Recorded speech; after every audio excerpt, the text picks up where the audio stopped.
लाडक्या बहिणींना पुढच्या काळामध्ये 1500च्या ऐवजी 2100 रुपये देण्याचा आमचा संकल्प आहे। शेतकऱ्यांची कर्जमाफी करण्याचा आमचा संकल्प आहे, कारण शेतकऱ्यांना आम्ही ऑलरेडी मोफत वीज दिलेली आहे, पण शेतकऱ्यांची कर्जमाफी आम्ही करतो आहोत आणि त्यासोबत आम्ही भावांतर योजना आणतो आहोत। म्हणजे हमी भावापेक्षा जर कमी भावामध्ये मार्केटची खरेदी सुरू झाली तर हमी भावाने खरेदी तर करूच, पण ज्या ठिकाणी हमी भावाने खरेदी होणार नाही त्या ठिकाणी भावांतर योजना राबवून जो काही मधला डिफरन्स आहे तो थेट शेतकऱ्याच्या खात्यामध्ये टाकण्याचा निर्णय आम्ही घेतलेला आहे। आणि हे आम्ही मागच्या वर्षी देखील करून दाखवलं।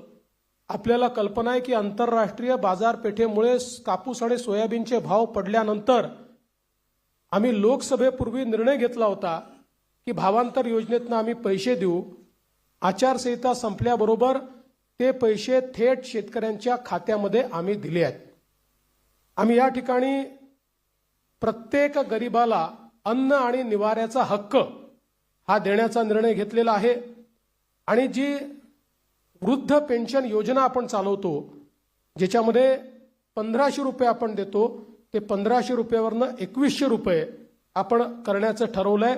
किंबहुना अशा प्रकारच्या सहाय्यतेच्या जेवढ्या योजना आहेत, मागच्या काळामध्ये महायुतीच्या सरकारने 1500 रुपये केले होते, ते 1500 रुपयाचे 2100 रुपये आता पुन्हा महायुतीचं सरकार आल्यानंतर आम्ही त्या ठिकाणी करणार आहोत।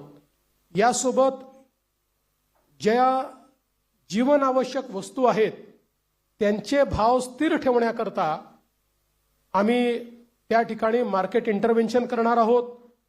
येत्या काळामध्ये 25 लाख रोजगाराची निर्मिती ही महाराष्ट्रामध्ये करण्याचं लक्ष्य आम्ही ठेवलंय।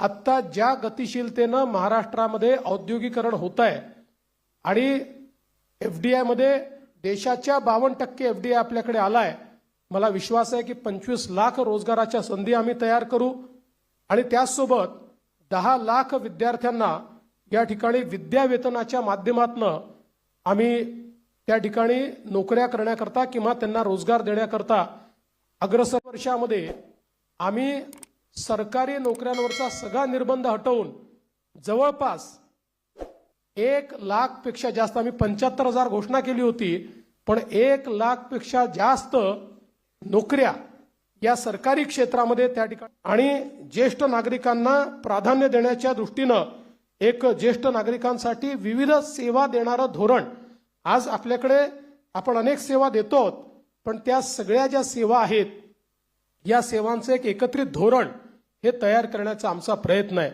एकूणच जर आपण विचार केला तर प्रधानमंत्री महोदयांनी आपल्याला जो काही संदेश या ठिकाणी दिलाय की गरीब, शेतकरी, महिला आणि युवा हे जे 4 घटक आहेत जे विकसित भारत तयार करणार आहेत, या 4 घटकांना समोर ठेवून आणि त्यांच्यासोबत सिनियर सिटीजन्सला सोबत ठेवून सर्व जाती धर्माचे लोक हे या ठिकाणी आमच्या योजनांमुळे लाभान्वित होतील अशा प्रकारचं एक संकल्पपत्र तयार केलंय।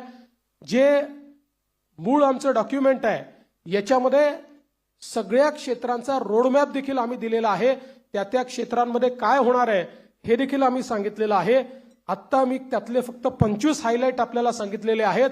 आपण जर आमचं पूर्ण डॉक्युमेंट वाचलं तर याच्यामध्ये कुठलंही क्षेत्र सुटलेलं नाही। सगळ्या क्षेत्रामध्ये विकसित